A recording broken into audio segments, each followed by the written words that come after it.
Kekerasan anak di Bali sepanjang 2025 didominasi kasus bullying, terutama di kalangan anak SD dan SMP, dengan Denpasar terindikasi menjadi wilayah dengan jumlah kasus kekerasan terhadap anak tertinggi.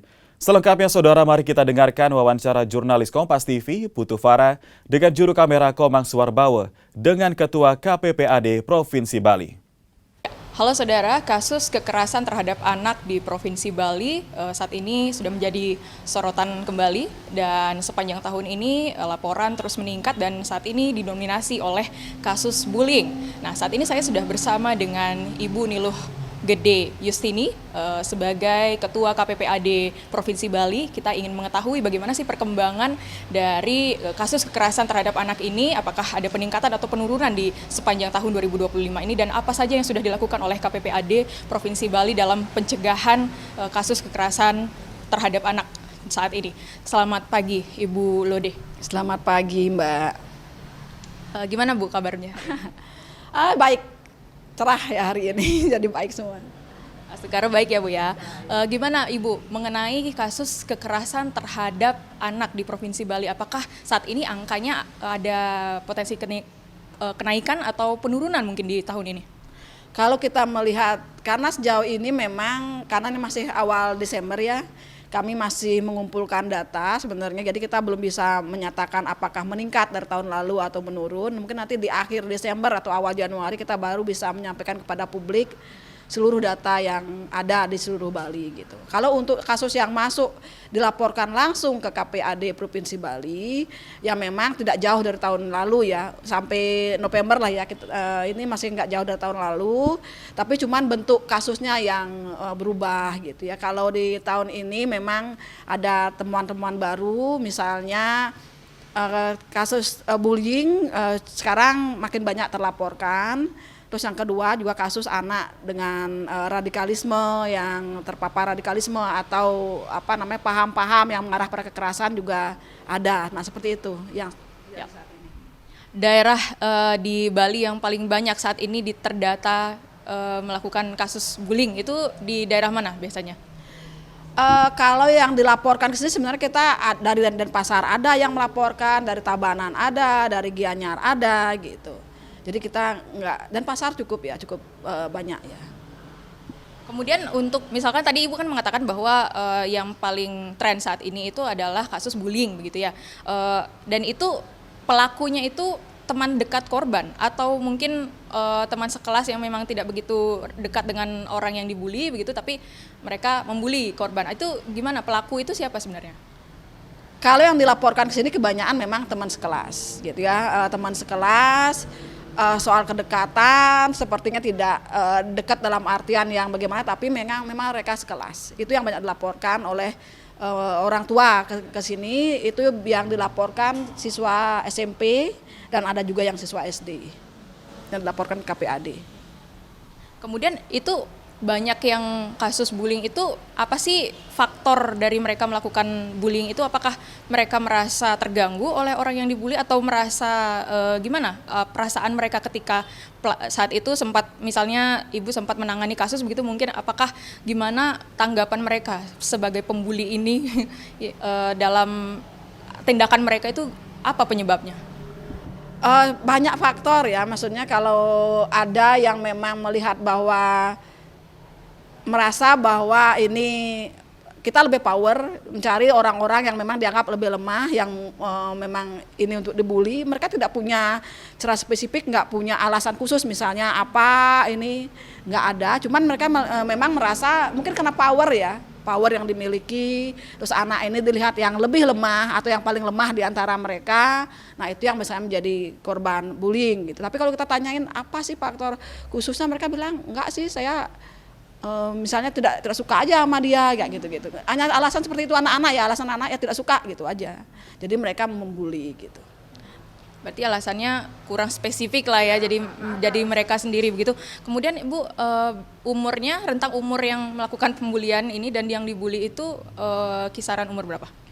Ini yang lapor ke KPAD itu anak SD dan SMP ya. Jadi kisaran usia sekitar 8 sampai 15 tahun lah ya yang lapor ke KPAD. Yang SMA kita ada nggak? Yang SMA nggak ada yang lapor. belum ada yang melapor. Tahun lalu ada yang SMA yang melapor.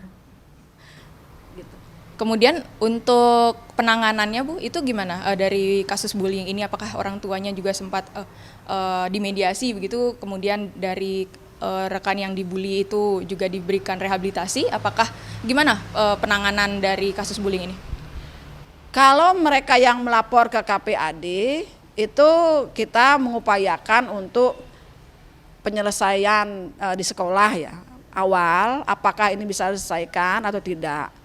Kemudian juga kita berharap bahwa orang yang menjadi korban ini, anak yang menjadi korban ini juga dilakukan treatment pemulihan psikologinya.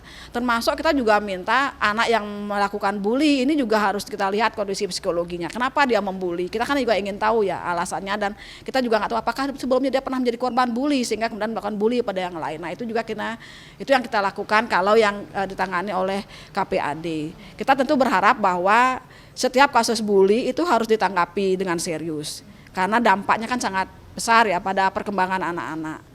Terutama untuk perkembangan mentalnya gitu ya, secara psikisnya.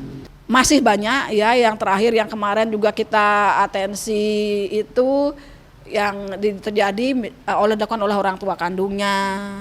Terus kemudian juga ada oleh gurunya. Gitu yang memang kalau orang tua kandung yang terakhir kita atensi persetubuhan ya.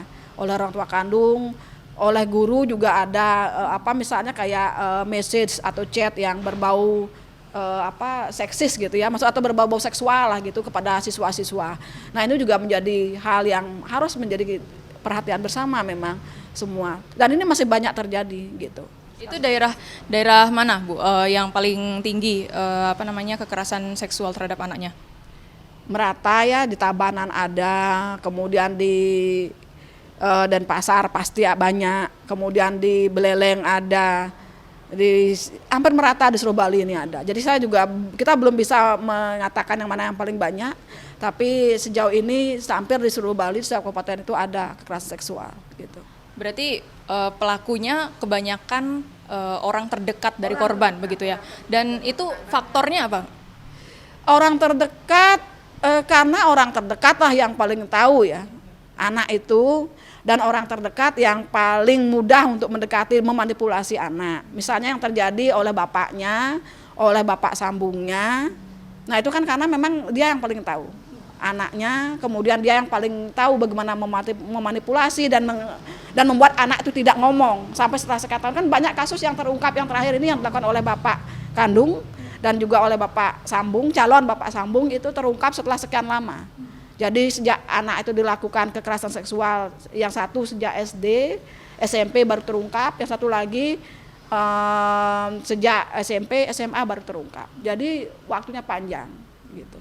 Nah ini karena memang ya mereka yang paling tahu. Kalau orang lain kan agak susah ya mempelajari anak itu, karakternya anaknya, bagaimana untuk mendekati anak itu masih berpikir lah kalau orang luar, masih mencari cara. Tapi kalau orang terdekat kan sudah sangat memahami bagaimana anak-anaknya seperti itu. Jadi tadi kita sudah membahas 2 kasus ya, bully dan kekerasan seksual begitu. Kemudian yang terakhir mungkin harapan Ibu kepada pemerintah, harapan Ibu kepada orang tua begitu, rekan-rekan masyarakat yang ingin mendengarkan juga gimana sih KPPAD menghimbau masyarakat begitu untuk menekan angka kekerasan terhadap anak di Provinsi Bali. Kalau kepada pemerintah ini karena khusus untuk bullying, kami sebenarnya sangat berharap Dinas Pendidikan benar-benar atensi kepada semua sekolah di seluruh Bali ya, untuk benar-benar membuat standar operasional untuk penanganan dan benar-benar menangani setiap laporan bullying.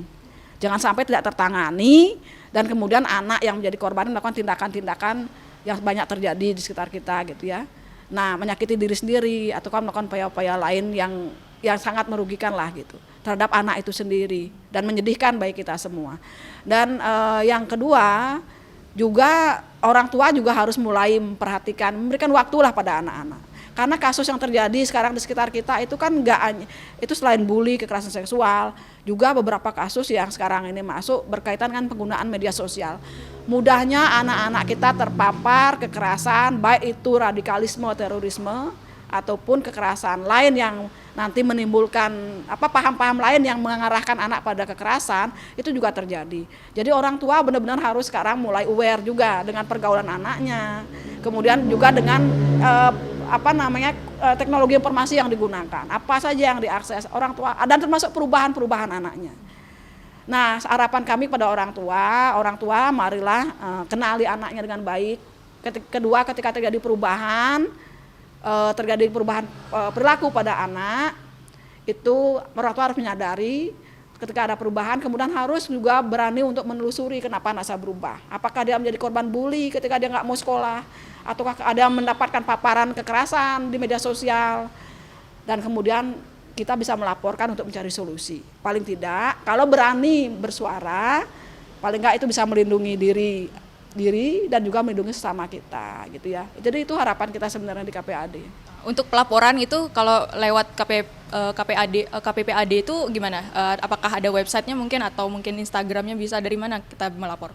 Kalau untuk KPAD silakan, kalau misalnya mau langsung ke kantor kami di Jalan Cuk Agung Tresna 57 bisa, melalui WA di nomor 087798797983 bisa, atau bisa juga melalui Facebook KPAD Provinsi Bali dan juga Instagram KPAD Provinsi Bali. Silakan. Juga bisa melalui email kppadbali@gmail.com.